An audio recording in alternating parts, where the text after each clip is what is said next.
Wakati nashangaa kile ninachokiona, Munira akanisukuma, akapiga hatua, akaingia ndani bila kuongea chochote. Mimi nikabaki nimesimama pale mlangoni, nashangaa kile anachofanya Munira. Nikaangalia nje kuona kama kuna mtu amekuja naye au hata gari aliyokuja nayo, lakini sikuona chochote pale nje. Hapakuwa na kitu. Nikawa nimesimama najiuliza, sasa huyu Munira humu ndani kwangu anataka nini? Ina maana ndiyo amehamia au anataka nini? Nikatafakari pale getini kwa sekunde kadhaa, kisha mwisho nikajiambia acha niingie ndani nikamsikilize. Basi nikafunga geti langu, nikaingia ndani. Kuingia nikamkuta Munira amekaa kwenye kochi, yupo kimya, lakini macho yake yanabubujikwa na machozi. Nikawa nimesimama mbele yake, akaniangalia, kisha akaniambia, mimba huwa haipatikani kwa njia yoyote ile isipokuwa kwa watu kujamiiana au kutumia njia za upandikizaji ambazo nazo zitahusisha mbegu za baba na mama.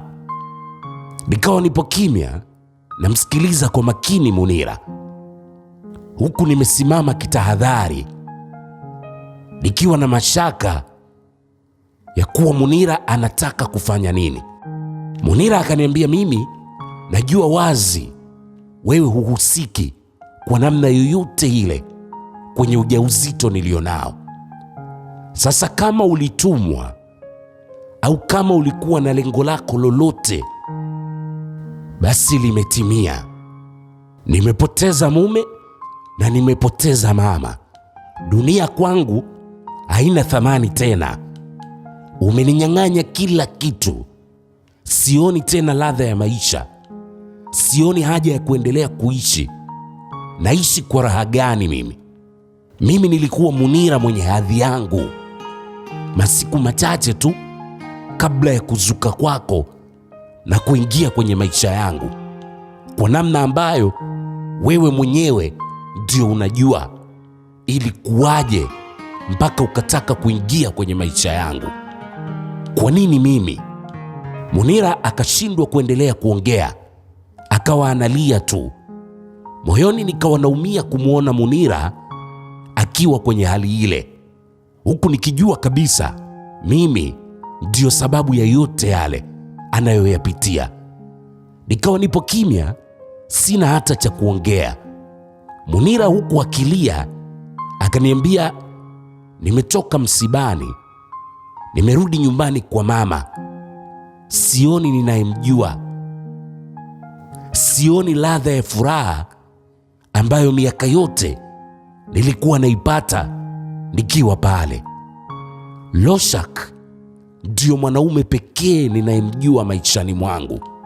Aliniposa nikiwa binti mdogo kabisa, akanifundisha maisha na kila kitu.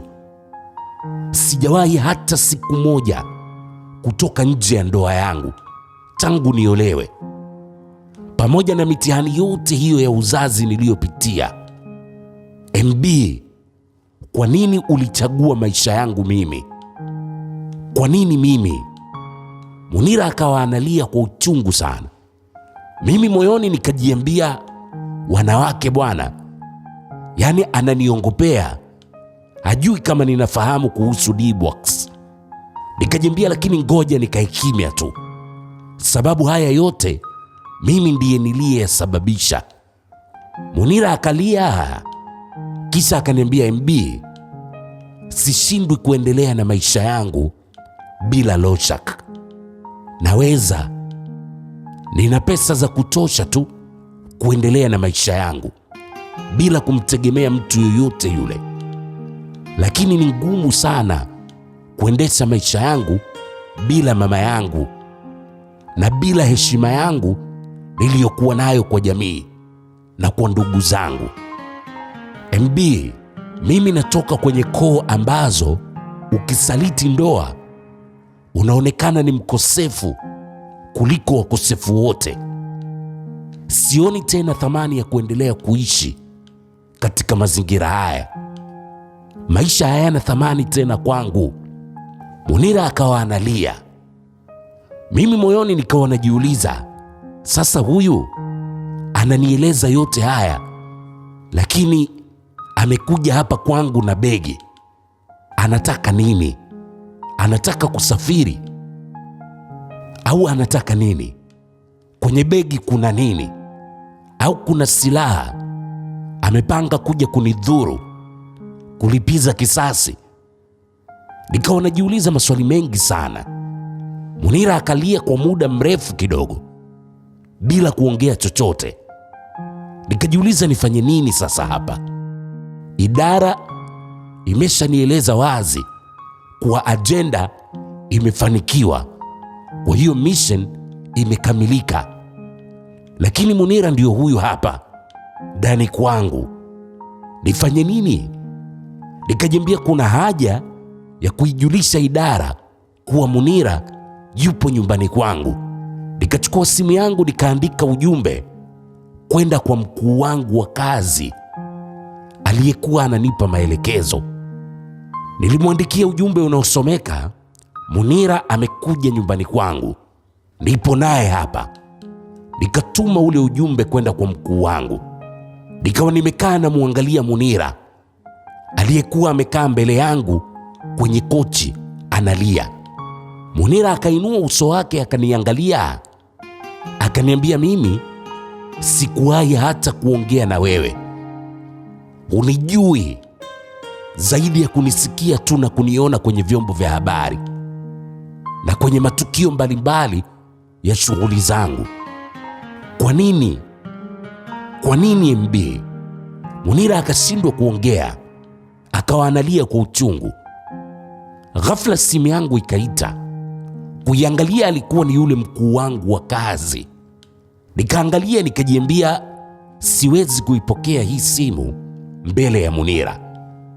Ikabidi nipige hatua, nitoke nje kabisa ya nyumba yangu. Nikawa nimemwacha Munira amekaa sebuleni. Kufika nje nikapokea simu, nikaweka sikioni. Mkuu wangu wa kazi akaniambia ajenda imekamilika. Maana yake mission imeisha.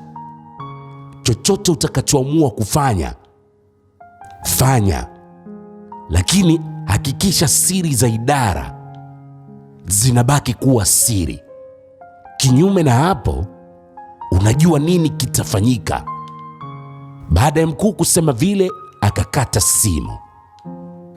Katika mazingira kama yale, idara ikikamilisha mission, huku mazingira ya mission yakiwa yanaendelea kukufunga, njia nyepesi unayotakiwa kuichukua ni kuondoa kila kinachohusiana na mission ili kuikamilisha na kuifunga mission kwa 100%. Maana yake jambo pekee lililokuwa mbele yangu lilikuwa ni kumuua Munira ili niwe huru na mission niwe nimeifunga kabisa. Nikawa nimesimama nje ya nyumba yangu, nikajiambia nikimuua Munira hakuna kivuli kitakachonitafuna. Nikatafakari mwisho, nikajiambia hata kama kumuua Munira ndio njia pekee ya kuifunga hii mission, sitakiwi kufanya hivyo leo, kwa sababu sijui alifikaje hapa nyumbani kwangu na sijui ni nani na nani wanajua kama Munira yupo hapa kwangu. Nikasimama pale nje kwangu kwa kama dakika 10 hivi. Mwisho nikajiambia ndani kwangu kuna mtu ambaye mpaka sasa sijui amefuata nini. Acha nirudi ndani. Basi nikapiga hatua na kurudi ndani kwangu. Kuingia nikamkuta Munira akiwa pale pale nilipomwacha. Nilipoingia akaniambia, sijaja hapa kwako kuhamia, wala sijaja hapa kulipa kisasi chochote kile kwa yale ulionifanyia. lakini nimekuja hapa, kuna jambo nataka kuzungumza na wewe kabla sijachukua maamuzi sahihi kwenye haya yaliyotokea maishani mwangu. Kwa shauku nikajikuta nimemuuliza Munira, unataka kuzungumza nini na mimi? Munira akaniambia, najua ni ngumu sana wewe kuwa mkweli kwangu, lakini naomba katika hili uwe mkweli. Nikamwambia ukweli ni asili, lakini ukweli huwa ni wa njia mbili. Usipende kusikia ukweli masikioni mwako tu, wakati kinywani hutaki kuzungumza. Akaniambia, kwako nastahili ukweli, kwa sababu leo ndo nimeanza kuzungumza na wewe. Hatujawahi kukutana kokote kule kabla ya leo, na yote niliyoyazungumza tangu nimeingiza mguu wangu humu ndani kwako ni ukweli mtupu. Naomba na wewe kwenye mazungumzo nayotaka kuzungumza na wewe unieleze ukweli mtupu. Pale pale nikamkatisha Munira, nikamwambia, umeongea uongo mkubwa sana kwenye mazungumzo yako. Munira akaniambia, sijazungumza uongo wowote tangu nimeingia humu ndani kwako. Kwa mambo uliyonifanyia hukustahili kuwa mbele yangu. Umesimama hivyo ulivyosimama, halafu mimi niwe na kuangalia tu. Lakini hicho sicho kilichonileta. Nikamwambia Munira, nikuulize swali. Akaniambia, uliza. Nikamwambia, una uhakika ujauzito ulio tumboni mwako ni wa Loshak? Munira akaniambia, ndio maana nipo hapa. Nina uhakika kwa 100%. Nimekuambia sijawahi kumsaliti mume wangu tangu anioe, sijawahi. Munira akawa analia. Nikamwambia, hivi unajua, baada ya mimi kutangaza kuwa ujauzito ulionao ni wa kwangu, kuna mtu mwingine ambaye sio Loshak alikuja kwangu na kudai kuwa ujauzito huo ni wake, na alikuja kutaka kuthibitisha kuwa nilichoeleza ni kweli au si kweli. Na aliniambia wazi kuwa mlikuwa katika mahusiano ya siri kwa miaka 3, wewe na yeye. Munira akakaza macho yake kuniangalia, kisha akaniuliza, unasemaje? Nikamwambia, nasema hicho nilichokueleza. Ndio maana nakwambia umeongea uongo. Munira akawa analia huku ananiambia, mbona maisha ni yangu mimi, lakini yananishangaza kwa kuwa na vitu vingi nisivyovijua. Huyo mtu ni nani? Na kwa nini alikuja kujinasibisha na huu ujauzito? Kwani ujauzito wangu una nini? Mbona mimi sio wa kwanza kubeba ujauzito? Kwa nini mnauandama ujauzito wangu? Munira akawa analia kwa uchungu. Moyoni nikajiambia, ina maana huyu anataka kuendelea kuniongopea, au ni kweli kuwa hajawahi kusaliti ndoa yake? Munira akalialia, mwisho akaniambia, naomba uniambie ni nani huyo? Nikamwambia, ni msanii D-Box. Munira kwa mshtuko akasema, D-Box? Anataka nini D-Box?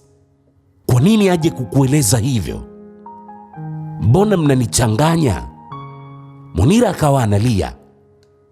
Ghafla ikaingia message kwenye simu yangu. Ilikuwa ni message fupi yenye maneno machache kutoka kwa mkuu wangu wa kazi aliyekuwa ananipa maelekezo ya mission yote. Ilikuwa ni message inayosomeka, funga mission. Message ile iliandikwa kikodi, kwa kodi ya kiidara. Maneno yale yalikuwa na maana ni muue Munira ili niifunge kabisa ile mission. Nikajiambia idara imeshatoa maelekezo ya kumalizana na Munira ili niifunge kabisa hii mission. Lakini kabla sijamalizana naye, acha nione ni nini hicho alichotaka kuzungumza na mimi, kilichomfanya akaja kwangu katika hali ya utulivu kiasi kile, pamoja na ubaya wote ambao nimemfanyia. Nikamuuliza Munira, ulitaka kuzungumza nini na mimi? Munira akaniambia, nimekuambia sioni tena sababu ya mimi kuendelea kuishi. Nimekuja hapa kwako kwa sababu niliona haitokuwa sawa nijiue, nife bila kujua ni kwa nini uliamua kutoka mbele ya umma na kuongea uongo mkubwa kama ule, tena ukiwa unajiamini kabisa bila hata chembe ya hofu. Naomba nieleze MB, tena unieleze ukweli.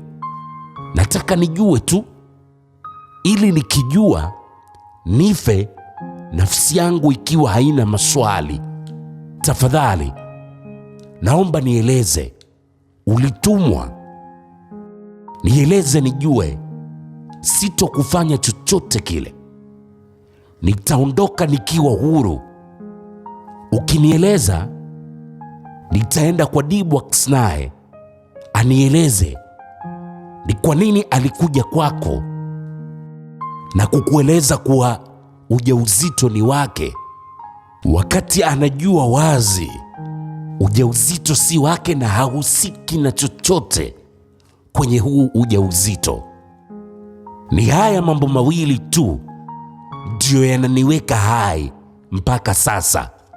Nikiyajua najiua. Nikawa nimekaa kimya na mshangaa Munira kile anachokisema. Nikajiambia ina maana huyu amefikia maamuzi ya kujiua.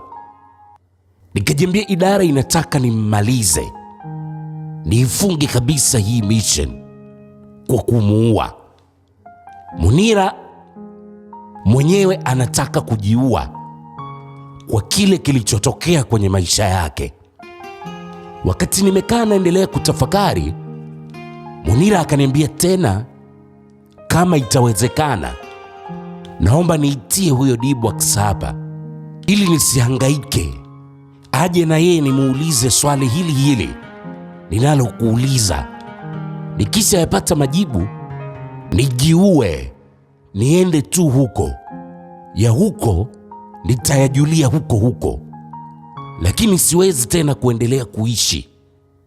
Nikamwangalia Munira bila kumjibu chochote kwa kama dakika 3 hivi, kisha nikamwambia, sitaki kuingilia maamuzi yako kwa kuwa maisha ni ya kwako wewe mwenyewe, lakini kama kweli lengo lako ni kujiua, basi wewe kajiue tu, kwa sababu kuna vitu ukivijua huwa vinabadilisha kabisa mtazamo wa maisha.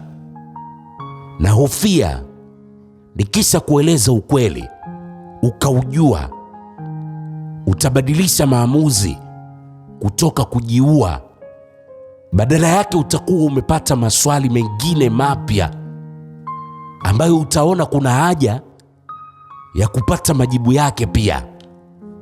Munira akakaa kimya kwa muda, kisha akafungua lile begi lake, akaingiza mkono wake mmoja ndani ya begi, akatoa bastola. Nikajiambia anataka kufanya nini huyu?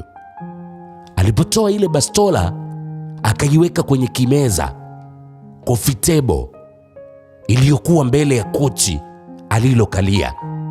Akaniambia, MB, kwa kitu ulichokifanya kwenye maisha yangu, hakuna ulichonibakishia. Hakuna. Sioni haja ya mimi kuendelea kuishi, na huo ndio uamuzi wangu. Hata iweje, siwezi kurudi nyuma. Sijafikia maamuzi haya kwa sababu sijui ukweli. Hapana, nimefikia maamuzi haya kwa sababu maisha yangu hayana thamani tena. Hata nikisha ujua ukweli, hawezi kunifanya nikaghairi kujiua. Haiwezekani. Munira akasukuma ile bastola kunisogezea upande wangu. Akaniambia, bastola hiyo, kama huamini ninachokisema, ukishamaliza kunieleza ukweli na huyo D-Box naye ukamuita akanieleza ukweli, nikajua ni kwa nini mliamua kufanya hiki mlichofanya. Kwa nini mliamua kujimilikisha ujauzito ambao hauwahusu? Basi nipige risasi uniue. Hicho ndicho kitu pekee kinachofanya niendelee kuwa hai mpaka sasa. Nikawa naiangalia ile bastola, kisha namwangalia Munira. Nikajiambia, huyu anamaanisha anachokisema au huu ni mtego? Nikajiambia, lakini Munira hawezi kunitega mtego wa silaha akanishinda. Mimi ni afisa kamili. Munira akawa analia huku ananiambia, nisaidie tafadhali, nisaidie. Najua sio bure. Kuna kitu. Nyinyi nyote hamwezi tu kufanya mlichokifanya. Kuna kitu. Mmetumwa. Kama hamjatumwa, basi kuna sababu nyingine ambayo kila mmoja wenu anaijua. Mimi nikawa nipo kimya, moyoni najiuliza, nimuue tu au nimweleze ukweli ndiyo nimuue, au nimuongopee halafu nimwache aondoke? Nitakuja kumuua nje kwa njia nyingine. Munira akaniambia, naomba nisaidie, mpigie D-Box, mwambie aje hapa ili unirahisishie. Akikubali aje nimuulize na yeye anijibu. Akinijibu nijiue, niondoke zangu, niende huko upande mwingine wa maisha. Labda huko kuna amani, labda huko nitatulia, nitakuwa huru. Mimi nikawa nipo kimya tu, sina cha kumjibu Munira. Nimesimama na iangalia ile bastola. Munira akaniambia, MB, umenifanyia ulichonifanyia, na unajua kuwa umenifanyia ubaya mkubwa sana, ambao umegharimu ndoa yangu na umegharimu uhai wa mama yangu. Najua tuna kesi mahakamani, lakini mimi nimesha kusamehe. Sihitaji chochote, kwa kuwa hata nikikufanya chochote kile, bado hutorudisha kile ulichonipotezea. Nahitaji kujua ukweli, ni kwa nini umefanya ulichofanya, halafu niue niondoke kwenye hii dunia. Naomba nisaidie hilo tu tafadhali. Munira anamaliza kusema vile, tukasikia kengele, mlango unagongwa. Nikajiuliza, nani huyo? Nikamuuliza Munira, kuna mtu yoyote anajua kuwa upo huku? Munira akaniambia, hakuna mtu yoyote anayejua nilipo. Nimeondoka nyumbani bila kuaga. Nikaenda nyumbani kwangu, nikachukua hili begi, nikaweka vitendea kazi vyangu vya kujiua. Nikachukua taksi moja kwa moja nikaja hapa. Baada ya Munira kuniambia vile, nikachusha pumzi, nikapiga hatua kuelekea mlangoni kwenda kuangalia ni nani anagonga. Kufika mlangoni, nikaweka mkono wangu mmoja kiunoni kwenye bastola yangu. Nikauliza, nani? Kimya, hakuna majibu. Nikafungua mlango taratibu. Kufungua, nikamwona D-Box. Aliponiona tu akaniambia, umesikia? Munira amepotea, hajulikani alipo. Nilikuambia fanya yote lakini usije ukasababisha Munira akadhurika. MB, kwa hapa ilipofikia siwezi kukubali. D-Box akasukuma mlango, akaingia, akatoa bastola, akaninyoshea, akaniambia, utanieleza ni kweli mimba ya Munira ni yako au umetumwa? Na kama umetumwa, umetumwa na nani? Nikawa nimesimama na muangalia D-Box, simmalizi. Nikajiambia, sasa huyu atakuwa anatumwa na nani? Nikajiambia, huyu ngoja nimpeleke kwa Munira ili nijue ni nini kinaendelea. Kama ni kutumwa, anatumwa na nani? Basi nikafunga geti langu, nikawa napiga hatua kinyumenyume kuelekea sebuleni bila kumjibu chochote D-Box. D-Box akaniambia, leo ukicheza nitakumaliza humu ndani kwako. Akawa anasema vile huku anapiga hatua kunifuata. Mimi nilikuwa natembea kinyumenyume, natembea huku namwangalia D-Box. Sikutaka kumpa mgongo, angeweza kuiona bastola yangu kiunoni. D-Box akawa ananiambia nieleze ukweli, ukijaribu kujigusa kwa namna yoyote ile au kufanya upuuzi wowote, nitakufyatulia risasi. Nikamwambia, usijali, njoo ujue ukweli. Nikapiga hatua za kinyumenyume mpaka nikaingia sebuleni. D-Box alipoingia sebuleni na kumwona Munira, akashtuka sana, akashusha ile bastola chini. Nikamwambia Munira, D-Box huyu hapa, amekuja mwenyewe, naomba umuulize ulichotaka kumuuliza. Ghafla nikaona D-Box amenywea kabisa baada ya kumuona Munira, uso ameuinamisha chini. Munira huku analia akamwambia, kaka, unanijua mimi? Tumeshawahi kukutana hata siku moja. Sasa kwa nini unadai kuwa ujauzito nilionao ni wako, na ukasema kuwa tuna mahusiano ya siri kwa miaka 3? Kwa nini? Unataka nini? Au ni nani aliyekutuma? D-Box akawa yupo kimya. Nikamwambia D-Box, nadhani umesikia swali uliloulizwa, unaweza kutoa majibu.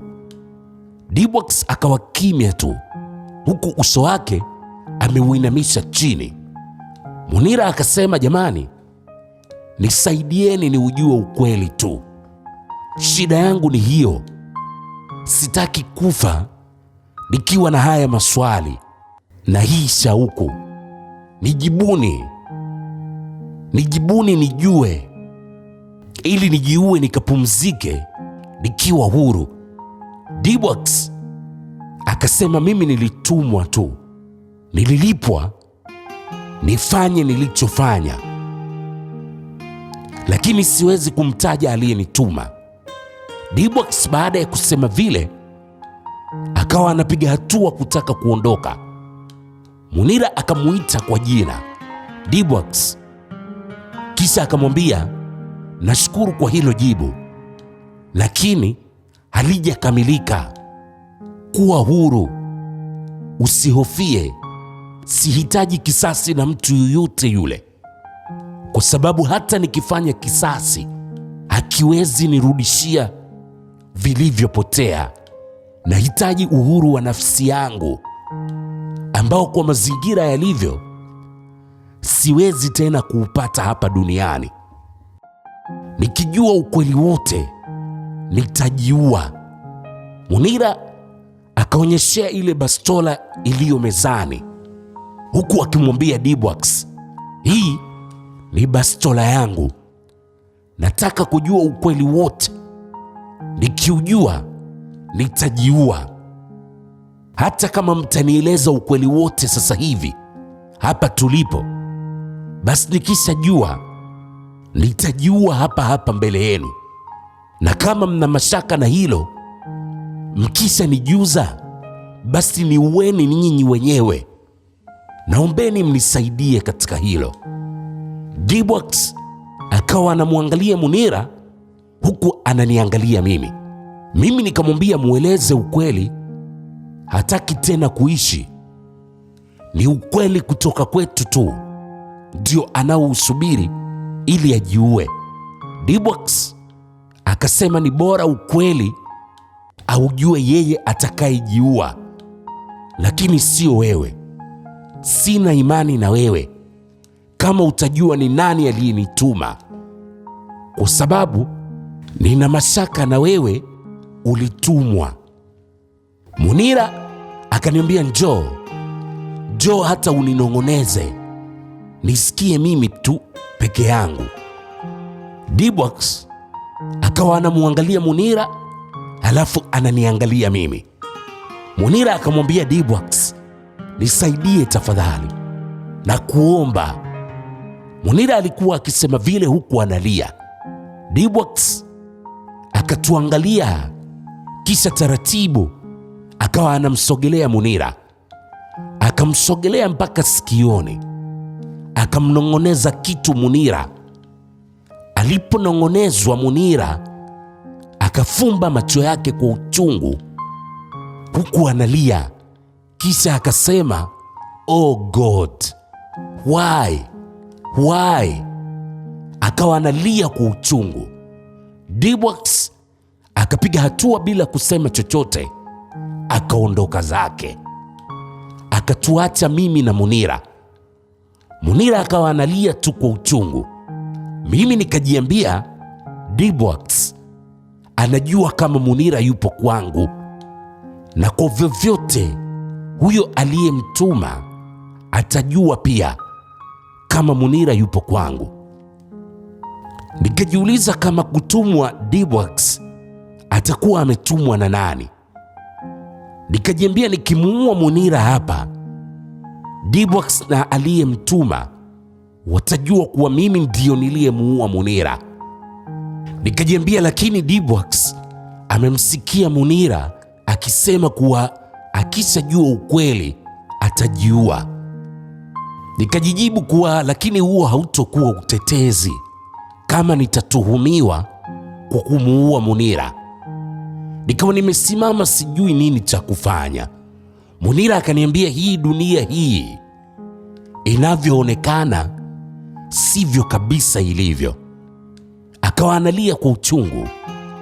Nilikuwa natamani sana kumuuliza Munira Dibwax ametumwa na nani, lakini nilijua wazi hatonieleza. Munira akaniambia, MB, naomba nisikie kutoka kwako. Nimeshajua kuhusu Dibwax, naomba nijue kutoka kwako, niondoke nikajiue. Nitakuwa nimeshaanza kutafutwa huko na ndugu zangu, kama watakuwa hawajaniona nyumbani. Baada ya Munira kunieleza vile, nikajiuliza nifanye nini hapa. Idara imeniagiza nimuue ili nifunge kabisa hii mission. Yeye anataka nimweleze ukweli ili ajiue yeye mwenyewe. Nikawa nipo njia panda, sijui nini cha kufanya. Munira akaniambia nina mashaka kama Dibwax ataenda kumweleza aliyemtuma kuwa mimi nipo hapa. Aliyemtuma anaweza kutaka kuja hapa. Naomba nieleze ukweli, nifanyie kazi maamuzi yangu kabla watu hawajajua adhima yangu wakataka kunizuia nisijiue. Muda unaenda na kuomba.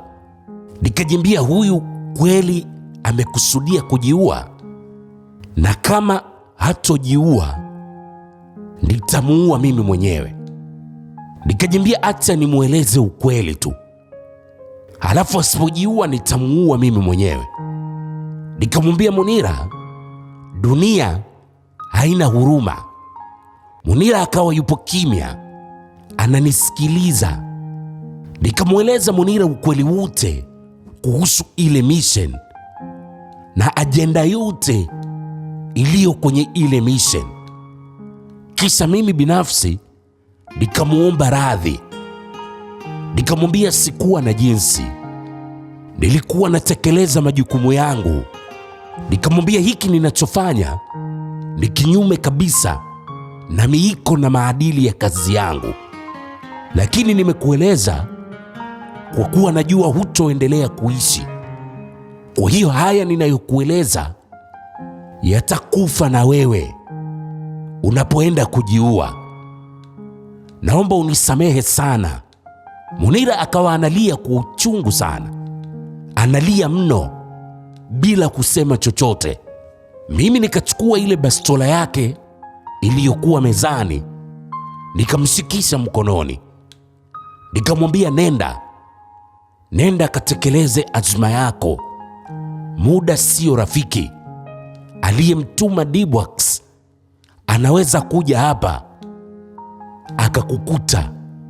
Munira akaipokea ile bastola.